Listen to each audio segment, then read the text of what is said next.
Samuel Beckett Clemens, who many of you may know by his pen name, Mark Twain, who said, "The secret of getting ahead is just getting started." The secret of getting ahead is just getting started. Now, he was a noted novelist and humorist and lecturer, but that insight, remembering when you often feel overwhelmed, when you think about your to-do list, and you want to know how everyone else is getting along, just remember that simple path of just taking that first step, and you'll be on your way. On behalf of Boston College and the Carroll School of Management, welcome to the Boston College Chief Executives Club.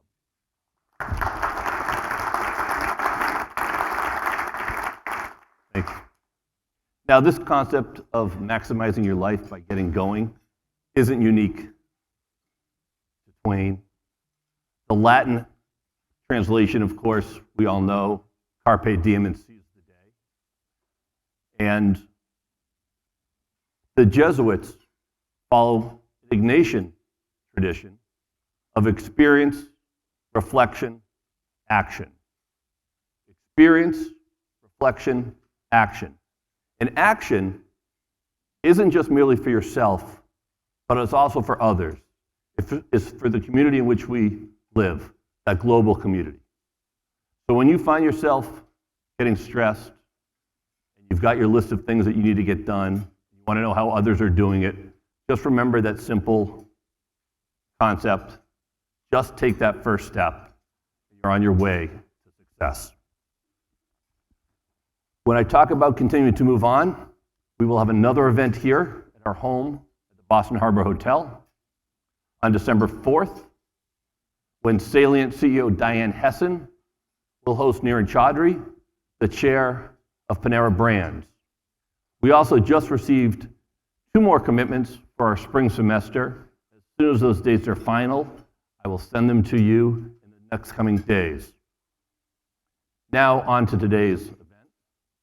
And our host, our friend Jay Hooley, former chairman and CEO of State Street Corporation.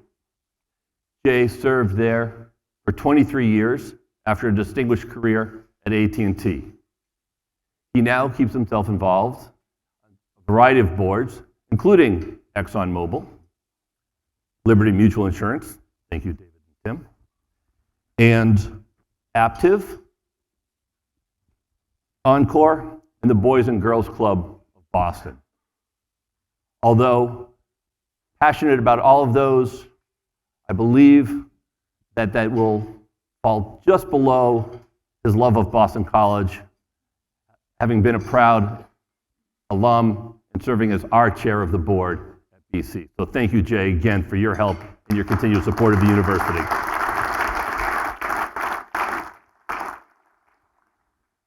Our keynote speaker today is, of course, Darren Woods, Chairman and CEO of ExxonMobil Corporation.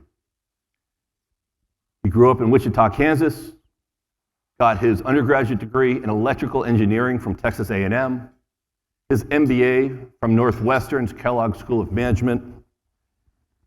He joined Exxon in 1992, and after 24 years in the company, found his way to CEO.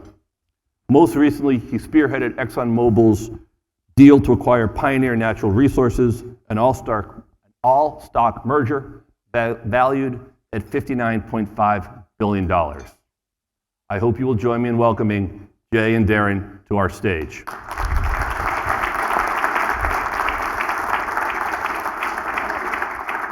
Thank you. Good afternoon, everyone. And welcome to Boston. It's good to be here. Friendly place. I want to start with way back. Darren mentioned a little bit, Warren mentioned a little bit the Wichita, Kansas. He was son of a military man who traveled all over the world. In fact, Darren told me last week in a casual conversation that he's lived in 22 different places in his life. A lot. But so, you went to high school in Hawaii, Obviously, Wichita, grade school, moved around. And then you went to college at Texas A&M and then Northwestern.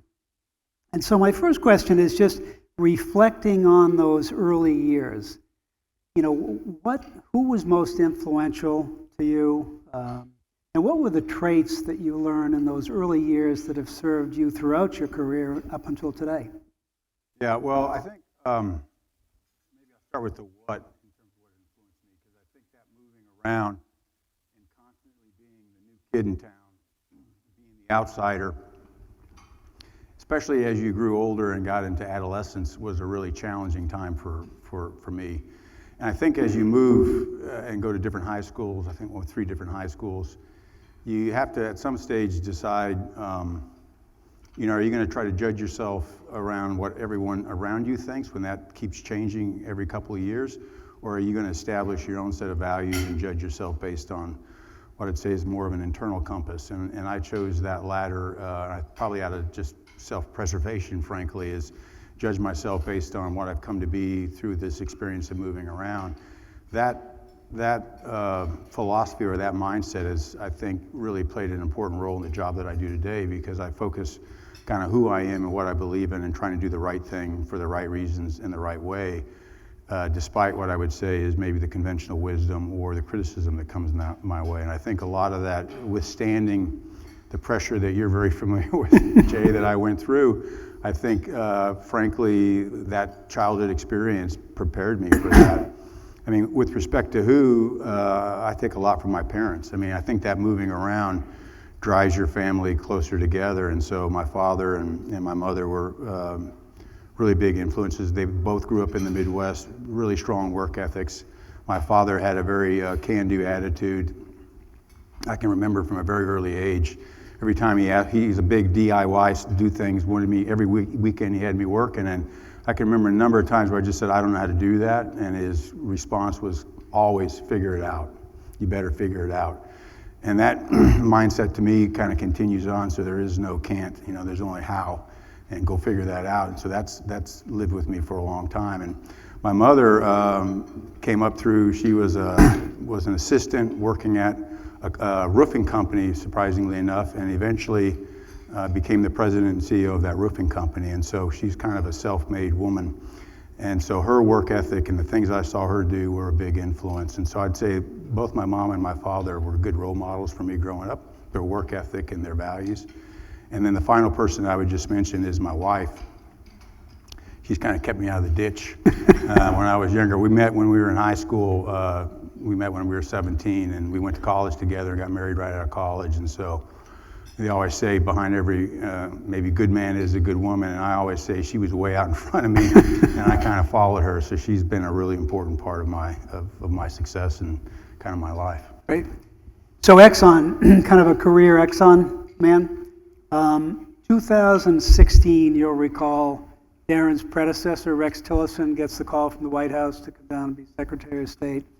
The board goes through its evaluation and deems you the next CEO of Exxon. So my question, which is multi-part, is that something about that time, at that point you had been with Exxon 20 years, that you decided that dramatic change was needed. You set out to, I'd say, dramatically change the organizational structure, take $10 billion of cost out, begin to hire senior people from the outside, set up low carbon solutions, which was the effort to lean into the energy transition. And so my 2-part question is, what was it about that time, having been a long-term Exxon person, that concluded in your mind that not subtle, but dramatic change was needed? And then how did you lead that change? So I think, one of the philosophies of our company, and what we generally do is hire people at very early ages coming out of university, and then we grow that talent up through the company.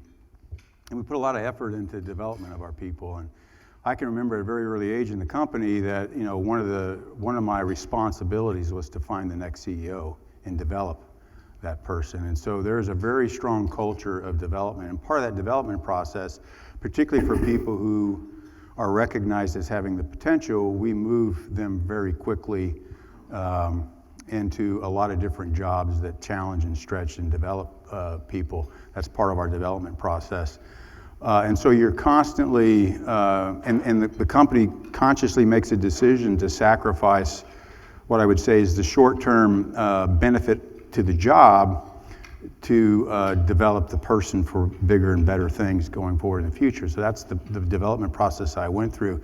Company was putting me, in the course of my career, I ran a trading organization, I ran a shipping organization, a retail service station business, a refinery, pipeline system, and so I've had a specialty chemical business. So a lot of different jobs through the course of my career.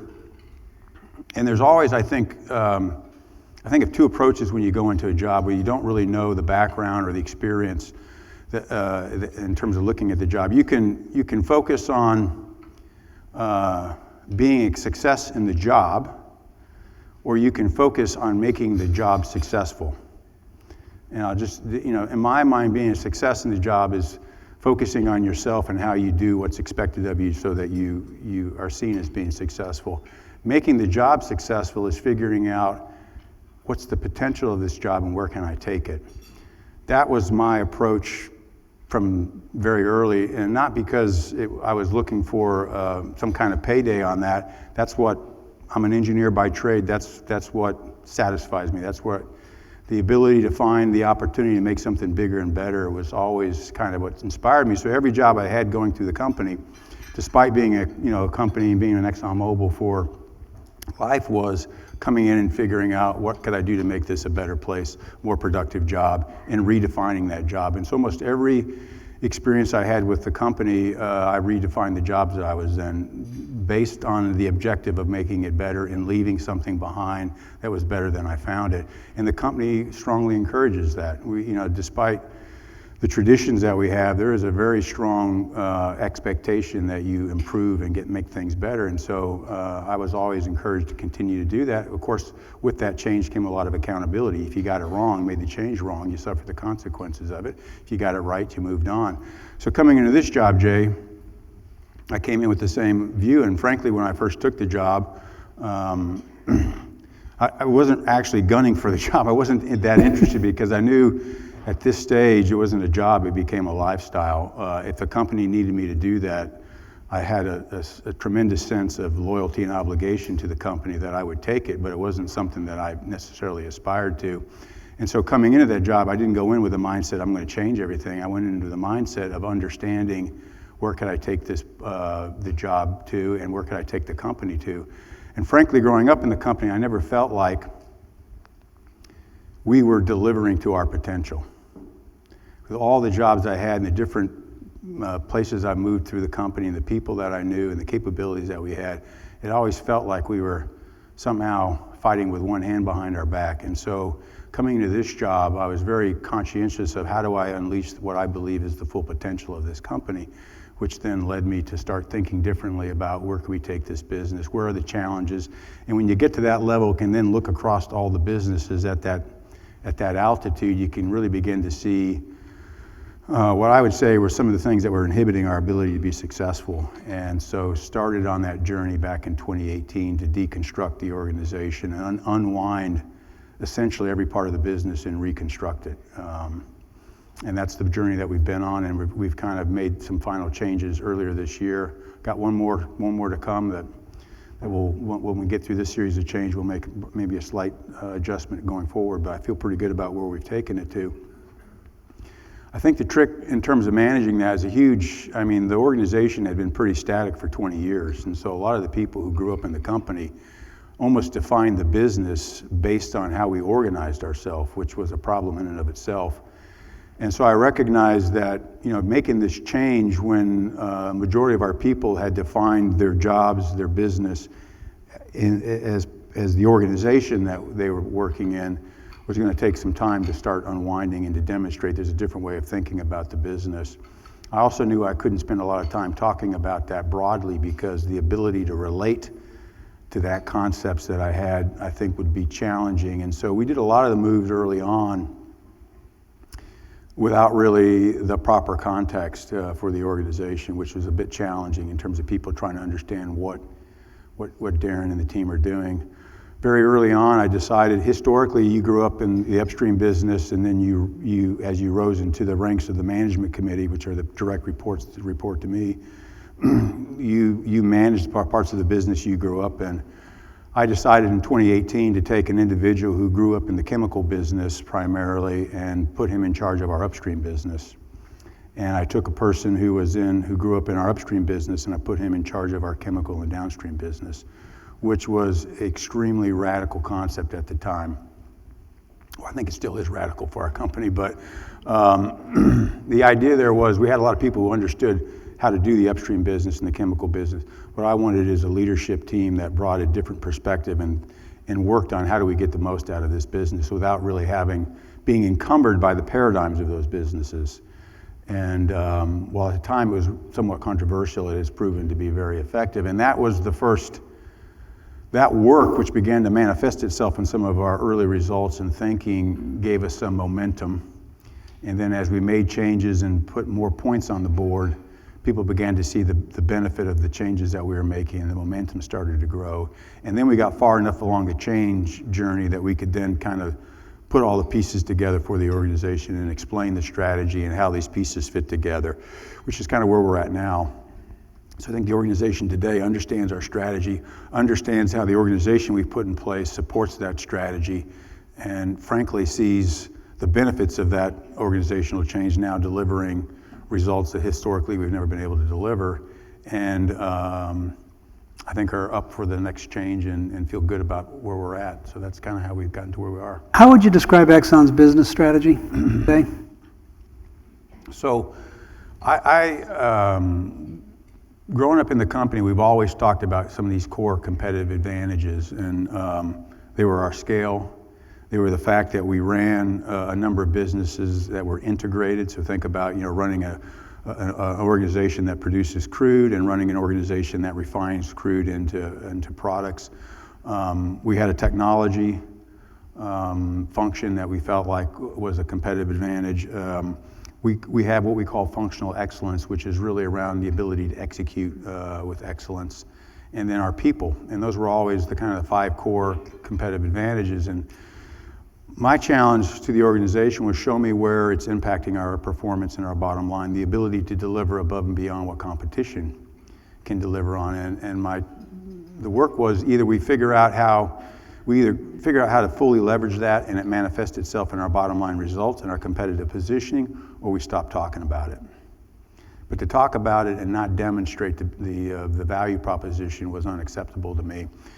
We spent a lot of our literature, if you go back in time and read it, there's a lot of, I call them superlatives and chest beating. And I told them, we're going to stop using adjectives to describe. We're going to be very matter of fact. And I said, the sign of a successful company is when other people use superlatives, not doing it yourself. And so really focused on making those core competitive advantages that I went through real competitive advantages. And so we focused strongly on how are we going to bring that to bear and either make it work or get rid of it. And our strategy is really around leveraging those capabilities to lead industry, using those capabilities to be seen as an essential partner that anybody that's out there that needs to work with our industry or work with companies in our industry sees us as the preferred partner. It's bringing innovative solutions, using our technology to provide solutions that others can't. And so that's been the focus, is leveraging those competitive advantages. And I think we've, to ourselves at this point, demonstrated that all 5 of those, what we envisioned or talked about historically, are indeed true competitive advantages. And today, I would say we've strengthened them. We've got more work to do, but we're fully leveraging them, and I think now really differentiating ourselves in the competitive sphere. So I'm new to oil and gas. 3 years, I think, on the Exxon board. And what's fascinating is that to learn a new space, I can't get enough of it. So as I describe the business, I would call it, there's a conventional side of the business, which is what we would know as things like offshore drilling. There was an article, I don't know if you saw it in the Wall Street Journal today, which talked about Guyana, which is one of the premier offshore drilling locations in the world. Exxon discovered it. They typically do it with partnerships, so Hess, soon to be Chevron, a Chinese organization involved. So the traditional, conventional, what they say, side of the business is kind of the offshore drilling, the natural gas. And then the unconventional is what we would know as fracking. So that was a discovery in the 1990s, I'm going to say. And it was, you know, the world was struggling for oil supply, and all of a sudden we look, and right within the United States is this rock that can be fracked with new techniques to release oil and gas. And it set the U.S. on the course of energy independence. And so I want to talk a little bit about fracking, because the Pioneer acquisition that Warren mentioned is right down the center of that fairway.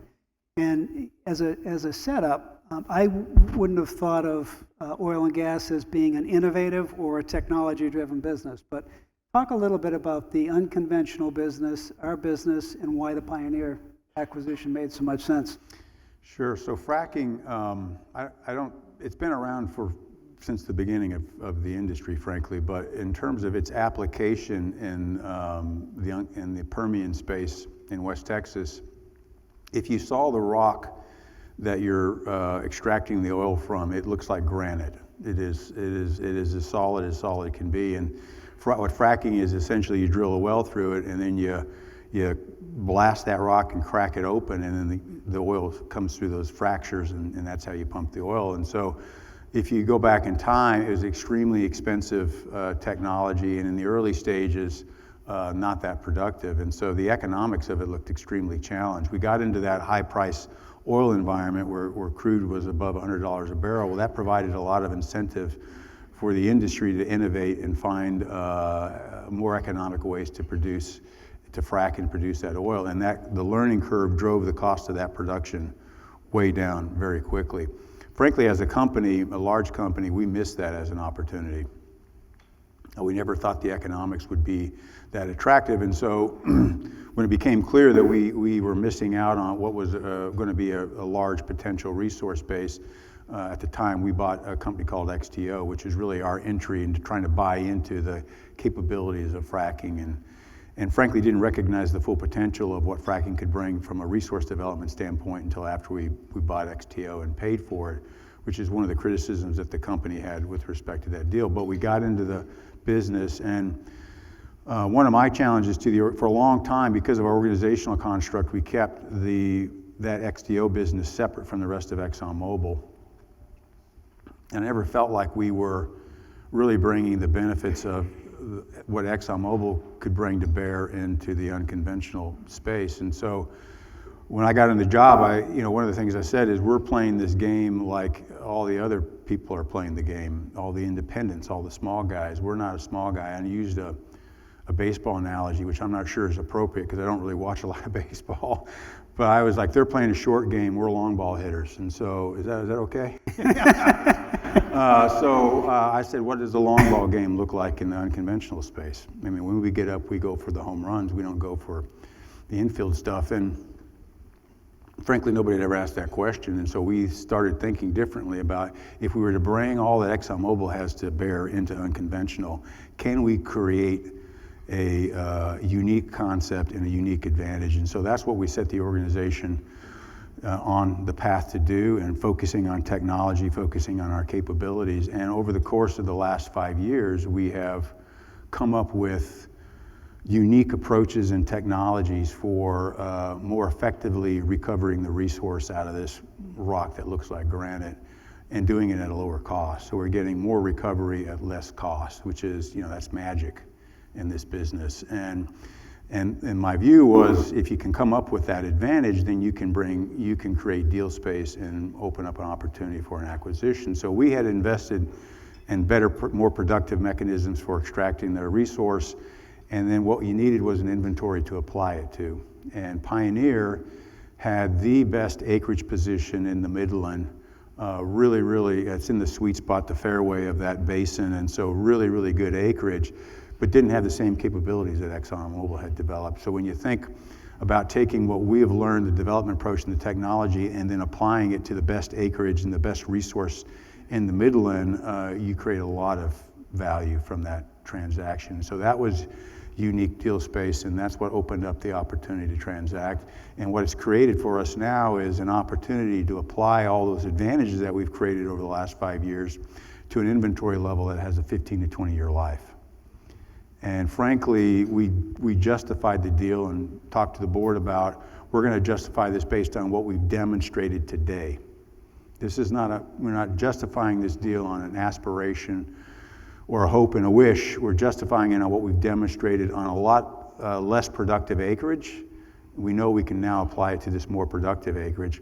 We've got a lot of upside because there's a technology pipeline that we've been working on that is yet to convince ourselves that it's going to bring the advantage, but we're pretty confident it will.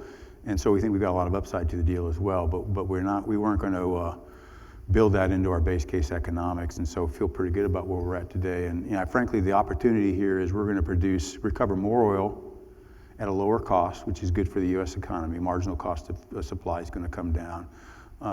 We're going to basically produce more oil, so good for U.S. energy security. And we've taken on the commitment we're taking our Permian operation to net zero by 2030. Pioneer had an aspiration to get to net zero by 2050. We've taken that aspiration and made it a plan for 2035. So we're bringing forward their net zero by 15 years, and it's not an aspiration, it's a plan we're going to put together to make that happen. We know we can do it because of what we've been doing in our own footprint, so good for the environment. So from our perspective, it's, and no matter what angle you want to look at it, and then we're going to create unique value, which is good for our shareholders. So it's, win, win, win, win. Those don't come along very often, and so that's why I keep telling my team, this is what magic looks like in the upstream. This is what magic looks like, so we feel really good about it. Let's pivot to the climate challenge. The oil and gas industry has been pillared a little bit about, being at the center of this.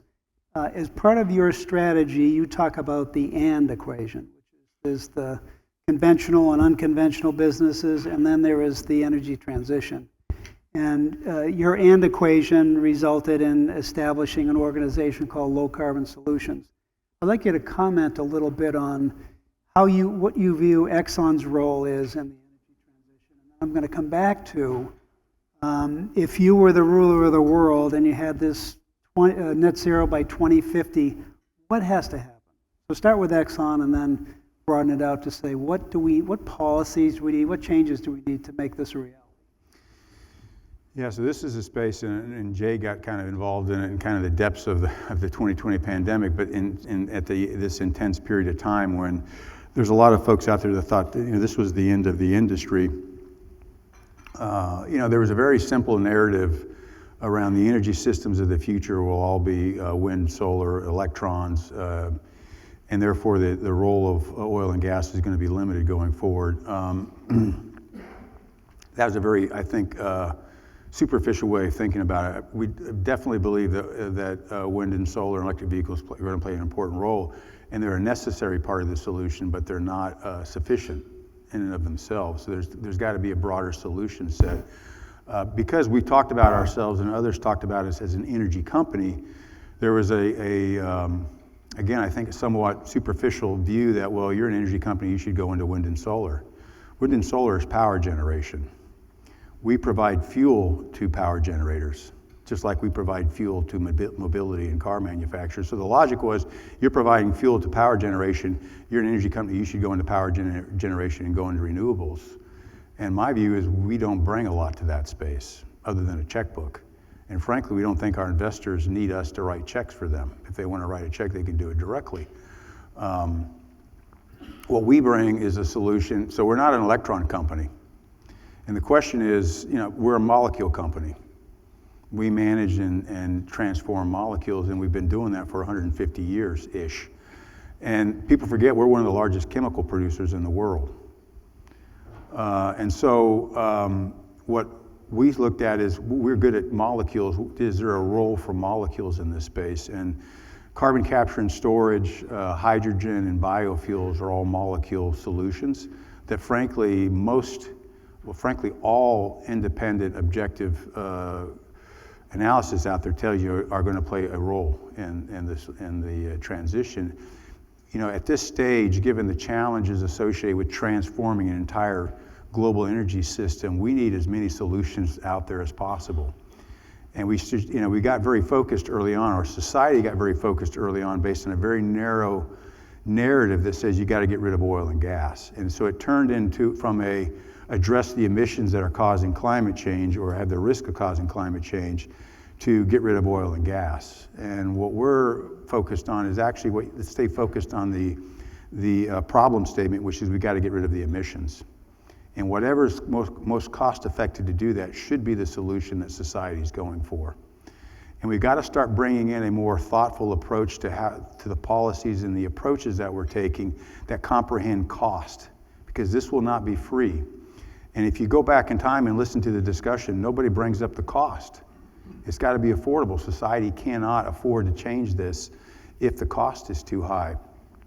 And so what we've been very focused on is, with the scale that we have, the capabilities, our core competencies and these competitive advantages I talked to you about play directly into a transition solutions in the molecule space. And so our view is that's where we should be focused. And Jay, to your point, what is our role? We've taken on the role. We feel like we have, in our traditional businesses, been a leader of the industry, and we've challenged ourselves to demonstrate what leadership looks like in this space, in the transition space that focuses on the molecule side of the equation. And let others who know how to manage the electrons do that. We'll focus on the things that we know how to do in transition and focus on the molecules and the solutions that those can bring the cost down. Because to your last point of the question of how are we going to get to net zero by 2050, we got to get costs down. Today, the solution sets that we have are not practical when applied to the scale of the global energy system that we have. And so while it will work in certain pieces or parts of or subsegments of the energy system, which is great, extrapolating that to the entire world's energy system, and at the same time comprehending the billions of people who are living in energy poverty whose needs are going to have to be addressed on an affordable basis. When you factor all that in, we don't have the solution sets today. None of us do. So you hear a lot of people criticizing carbon capture and storage as not being the ultimate solution, and I would agree with that. Society doesn't have an ultimate solution, but we've got a portfolio of solutions that we should get started on. And our view is, let's get started on the things we know how to do that work today and get better at them and drive the technology evolution. So we're going to need, to get the cost down, we're going to need advances in technology. And frankly, there's not enough work going into that space. We've got a lot of work we're putting in ourselves to try to drive direct air capture. We think it's going to be a really important part of the solution set. So trying to get the cost down today. Today it's not economic. But can we get the cost down? Can we use technologies? And so a lot of technology advances are going to be required. We're going to need solid, consistent policy that's thoughtful, that helps the transition, because big discontinuities are going to disrupt society, and we're going to set ourselves back. I mean, and I would use as an example the Russian invasion of Ukraine, how quickly Europe converted from gas to coal to meet the needs of their society, because energy is such a critical part to economic growth in people's prosperity. So we have to recognize the absolutely essential role that affordable energy plays today and figure out how we continue to provide that while we address emissions. That's going to require some very thoughtful, consistent policy that today don't see much of around the world. And then ultimately, the third thing I say we're going to need is we got to transition to a market. Governments cannot afford to pay for this indefinitely. And so while we have started the business today using some government incentives, I think of it as a catalyst to get us going and get us down the cost curve. But we're working really hard and advocating as much as we can that we got to transition to a market. Because without the market forces, we're not going to get to the best answers. We're not going to get it as broadly applied as we need it, and we're not going to get it as fast. But the challenge with that is it becomes very transparent. The cost becomes transparent, which I would tell you, as you look around the world and the policy that's been put in place, that's the thing everybody's avoiding: transparent pricing. But we're not going to change as a society and convert if people don't understand what that is and then start working on getting that cost down. And so that's the third piece of the equation. So it's big and it's complicated, and it's, I would say it's largely been misunderstood. I'd like to think in the last couple of years, I don't know whether it's my exposure to Exxon is biased that, but the world seems to be coming around to greater understanding of the complexity of this and the multidimensional aspects of it. If you think about there's a portfolio of strategies today, from EVs to wind, solar, hydrogen, carbon capture, biofuels, nuclear. And if somebody asks you, like, what's the winning hand? It's all of them. And the analogy that I like to use when you think about, like, what could success look like? If you look at the EV world, you had some unique players like Tesla in their driving product, but you had government subsidies all around the world. You had regulation which says after 2030, no longer will we allow internal combustion engines, and it looks like it's shifting that's a small example of, I think, what needs to happen in some of these other areas. I'd also say that there's a wall of capital waiting to enter the space, but it's not going to enter the space until it sees the right economics. So I do think that the best thing that I can think of to say is that I think the world is waking up to the reality of what it's going to take, and I think that's all good. Questions from the audience? We have a few more minutes for Darren. Yep, Beck.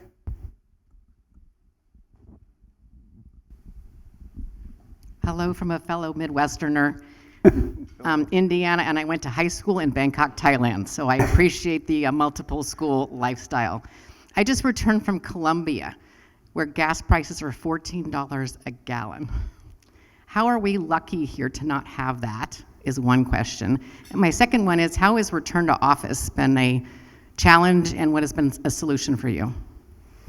So I think people, when they think about petroleum products and gasoline and diesel, related directly to crude, where crude is the feedstock, and so those prices float on that. But the other key piece of it is you've got a separate business, which is refining business, that has its own supply-demand dynamics. And so in areas where you don't have sufficient refining capacity to convert the crude into finished products, you have to import those. And so you start to, and then if you have very specific or unique specifications on your fuels, that limits the places you can import it from, and you have to pay the price to incentivize somebody to make those. I don't know about the specifics in Colombia, but certainly in the U.S. and California, if you go to California, fuel prices are very high, and part of that is a lot of the refineries have been driven out of the state. We left the state with our refineries.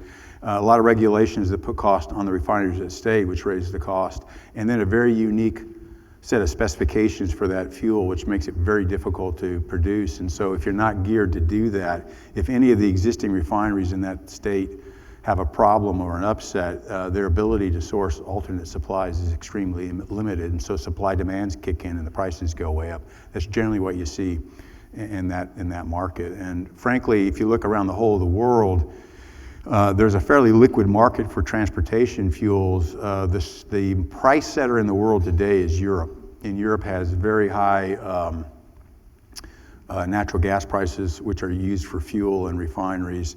They have a high price on carbon. And so the marginal producer of motor fuels in the world is Europe, which sets the price for all the world, which keeps it somewhat elevated.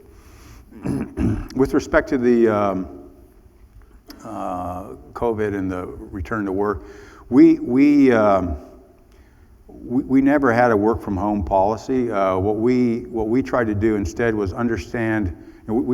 We're a risk management business. We've got a lot of risk we have to manage in the company, and so when COVID hit, while we complied with all the government regulations, we were also very adamant. I was very adamant that we're going to understand what the risk vectors are and then manage those like we do every other aspect of our business. If you think about the refineries that we run, facilities that we run around the world, very high pressure, very high temperature, a lot of toxic materials, and so there are a lot of exposures and risk that we manage, far more significant than COVID, frankly. and we've managed to do that fairly successfully over the years. And so how do we take that capability of risk management and apply it here? So office by office, we understood what the threat vectors were, and we managed those threat vectors. So just two quick examples. And the Dallas office, where I was based at the time, it was a fairly old business, so everybody had their own office.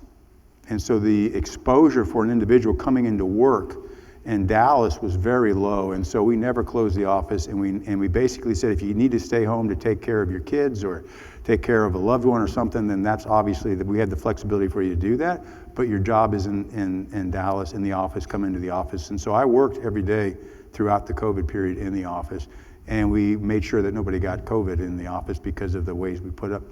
Our Houston office was an open plan office, and so we had to significantly reconfigure that. But we still brought in a subset of our people. And we were just talking about this at the lunch table. You know, for our business, to Jay's point, he doesn't think of this old stodgy oil and gas business as being a place of innovation. I think with your time on the board, you've seen more and more of what's really required to develop these resources, you know, economically and responsibly. There's a tremendous amount of innovation and collaboration. So frankly, all of our businesses require very close teamwork, very close collaboration, and we're coming up every day with new approaches to drive better value propositions. We need to be together to do that. The technology work that we do and bringing people, we need to be together to do that. And so we've always said you got to be in the office, and we're only not in the office because of the exposure that we're trying to manage. But when the exposure goes away, your job is back here. Now, we've always had policies in place around flexible work, so if you've got issues to get doctor's appointments or a parent to take care of or a kid, we always had the option you can work from home on some infrequent basis. That exists today. Big change we've seen pre and post-COVID is people are now taking advantage of that policy much more frequently, which is fine because we were encouraging people to use it if you need it. But what we don't want is a structural, sustained absence from the office. And so we're managing through that, but that's been a consistent policy. Some places in the world, they forced people out of the office, and so that's been a little harder to get people back in. But in Texas, there's a little more freedom, and so we've exercised our prerogatives within that freedom. Any other questions? Go back there. Got one out there? Yep. Thanks. Dan Gilbane. I've had the chance to work with your organization over the years, most recently with the Houston Campus Project. And going back to where you started with doing the right thing for the right reasons, I'm not sure I've seen any corporation that has the culture that ExxonMobil has. And in our industry, it was really notable in safety. And on that project, you know, we did about 25 million hours with 2 injuries, which is remarkable. But I'd love to hear a little bit of your take on safety, because working with yourself and Mr. Tillerson and having the chance to experience that has changed not only the Houston market, but I think the entire construction market, and then more broadly about ExxonMobil's culture. Yeah, thanks for the question. I appreciate the compliment too. I mean, for us, there's nothing more important than making sure people don't get hurt in the conduct of our business. And so from a very early age in the company, you are responsible for every person that comes into your facility and conducts business and conducts, you know, helps you conduct your business. And so that is a responsibility that weighs heavily on our managers. And I can tell you, coming up through the company and running facilities that had some of these exposures I talked about earlier, you know, that weighs on you. And if you have an injury on your watch, which I have had, you know, I sat in hospital rooms with families, you know, consoling them on the injuries. That sticks with you, and we hold our people accountable for that. And it is, in my mind, this pure intention of we don't want people to get hurt. There's nothing more important in your health and your safety, and we don't want you doing stuff that compromises that. And that's been a really important part of our culture, and we drive that, and it requires a level. If you think about what's required to prevent somebody from getting hurt, in a 24/7 operation, dealing with all the exposures that I mentioned earlier, and the behavior and the focus that's required to every day of every minute for all your activities, think through how could you get hurt and how do you prevent that from happening, that requires a tremendous amount of discipline. and rigor and control, and that mindset and that discipline then, in my mind, manifests itself in all other aspects of your business. And so safety for me, while it's the right thing to do from a people standpoint, it's also the right thing to do from a business standpoint, because if you're successful in doing that, that discipline and rigor spreads through everything else that you're doing. It helps with your environment, your environmental performance. It helps with your reliability performance. And so one of the measures that we've used with people, one of the clearinghouses that we have around people who are going to make it to the top of the organization is whether or not you can run a challenging manufacturing facility, because of those types of things that you've got to manage. But if you're successful at that, it gives us great confidence that you can manage a lot of other things, because of the behavioral changes that you have to get, and the way you have to get people to do things which are more difficult. And, it's easier to take this shortcut, and humans by nature look for easy ways to do things. That's what I think has made us successful as a species. And so you have to counteract this desire to naturally go do what looks like the easier approach, and by consciously recognizing you don't know the unintentional consequences that could come from taking the shortcut. That requires you to actually think through that. That's a really benefit. And if you're a manager who can successfully do that, then our view is you can successfully run a lot of parts of the business. We very much believe in that. And by the way, we take responsibility not only for our own people, but for everybody who walks across the threshold. So your safety statistics, I can assure you, we were holding ExxonMobil people accountable for your results, even though they were your results, because our view is we invited you onto this campus. We have a responsibility to make sure we're doing everything we can to keep your people safe while you're working for us. And that's a really, I think, important philosophy that we have. Please join me in thanking Darren Woods.